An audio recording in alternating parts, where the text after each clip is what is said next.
Le grand manoir se dressait fièrement dans le quartier le plus exclusif de la ville, témoignage du succès durement acquis de Claudia.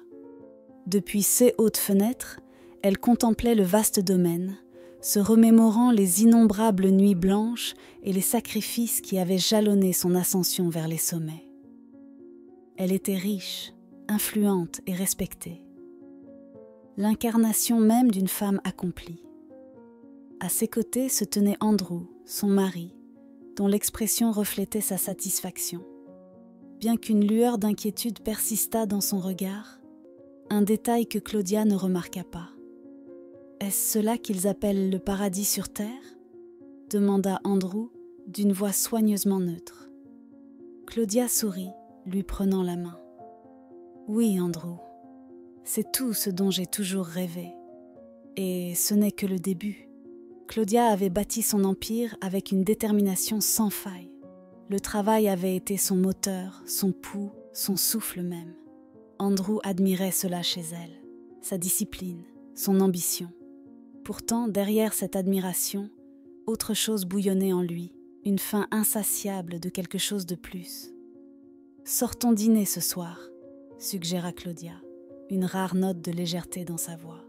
« J'ai réservé une table dans ton restaurant préféré. » Andrew hocha la tête, un sourire effleurant ses lèvres.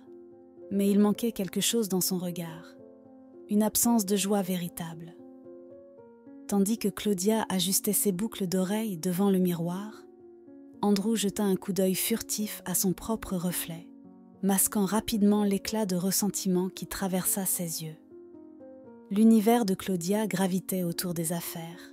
Les contrats, les négociations et la stratégie d'entreprise dictaient ses moindres mouvements. Elle croyait qu'Andrew était son partenaire idéal, quelqu'un qui partageait sa vision, ses ambitions. Mais Andrew nourrissait ses propres désirs. Il avait épousé Claudia non seulement pour son intelligence, mais aussi pour la vie de privilège qu'elle lui offrait. Une vie dont il ne se satisfaisait plus de simplement profiter. Ce soir-là, alors que Claudia répondait à un appel qu'elle ne pouvait ignorer, Andrew resta seul dans la salle à manger, faisant tourner son verre, son irritation à peine contenue. Dès qu'elle eut quitté la pièce, il sortit son téléphone et rédigea un message rapide. « C'est clair, rejoins-moi maintenant. » Il rangea le téléphone, son visage demeurant calme, presque charmeur, lorsque Claudia revint. « Passe une bonne soirée, Andrew, » dit-elle en déposant un baiser sur sa joue avant de retourner à son travail. Andrew sourit, quittant la maison dans la nuit avec un objectif bien précis. Il conduisit rapidement jusqu'à un parking faiblement éclairé en périphérie du quartier. Victor, le jeune associé de Claudia, l'y attendait. « Tout est prêt ?» demanda Andrew d'une voix basse. Victor était adossé à sa voiture, les bras croisés. « Elle prendra la voiture demain matin pour son rendez-vous. Tout est en place. Personne ne soupçonnera rien. » Les lèvres d'Andrew se retroussèrent en un sourire satisfait. « Parfait. C'est notre chance. Une fois qu'elle ne sera plus là, tout ce qu'elle a construit sera à nous. » Les yeux de Victor brillèrent d'anticipation. Pour les deux hommes, le plan ne consistait pas seulement à éliminer Claudia.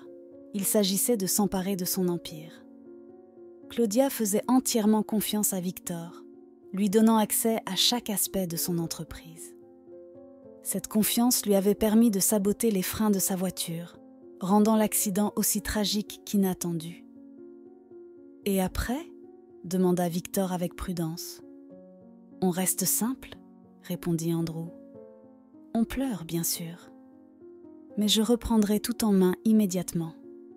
Une fois qu'elle sera partie, tout me reviendra. » Sans qu'il ne le sache, une jeune fille nommée Mia était blottie près du bord du parking, cherchant un abri contre le froid. Elle avait vu la voiture d'Andrew entrer et s'était approchée, dissimulée dans l'ombre. Tandis que leur conversation se déroulait, le poids de leurs paroles s'abattit sur sa poitrine. Claudia, ce nom lui semblait familier. Mia l'avait entendu prononcer avec admiration par des passants. La femme qu'il comptait tuer n'était pas une simple inconnue. C'était quelqu'un d'important. Mia n'avait ni foyer, ni famille, ni attache. Elle avait survécu en restant invisible. Mais quelque chose en elle refusait de garder le silence. Elle devait agir.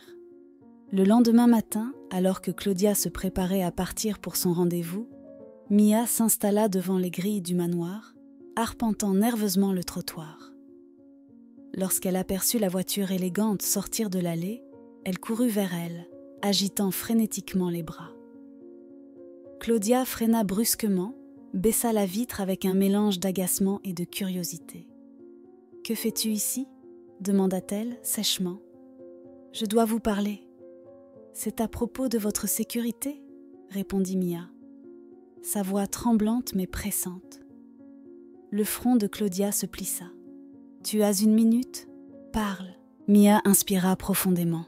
« J'ai entendu quelque chose hier soir. Votre mari et un homme nommé Victor, ils préparent quelque chose.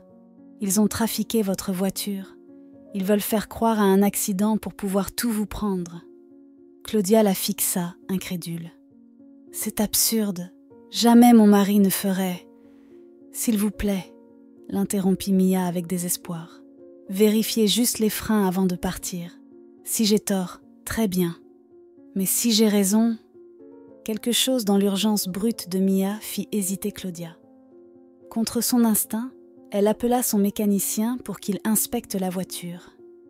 En quelques minutes, ses pires craintes furent confirmées.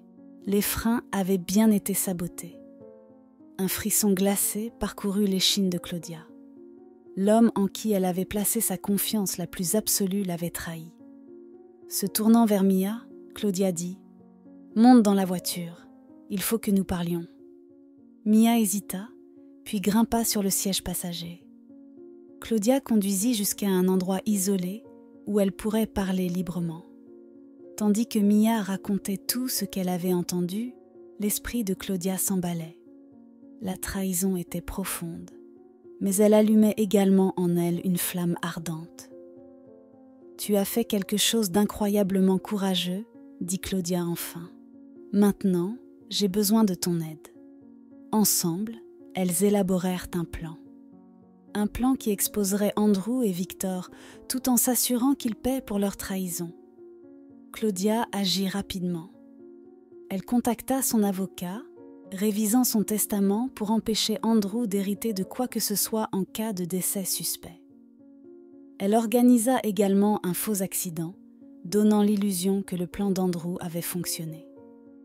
Dès le lendemain, la nouvelle du tragique accident de Claudia fit le tour de la ville. Andrew joua le rôle du veuf éploré, recevant les condoléances avec un chagrin soigneusement étudié. Victor resta dans l'ombre, certain que leur plan avait abouti. Mais Mia et Claudia observaient. Rassemblant des preuves, elles documentèrent chaque mouvement d'Andrew et de Victor. Il ne fallut pas longtemps avant que les deux hommes ne commencent à comploter ouvertement pour s'emparer des biens de Claudia.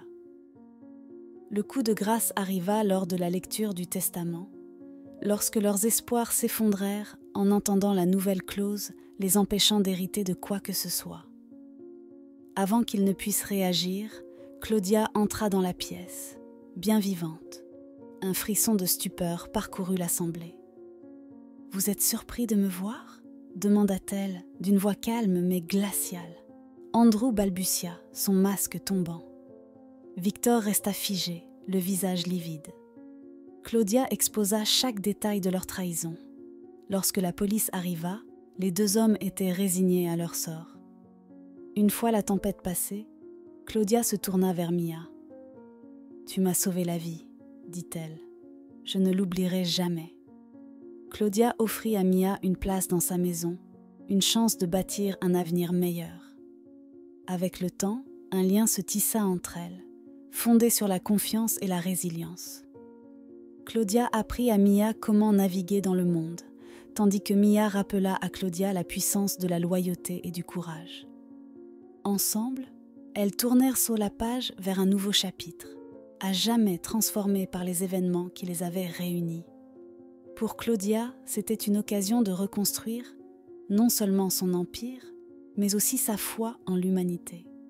Pour Mia, c'était le foyer qu'elle n'avait jamais osé espérer.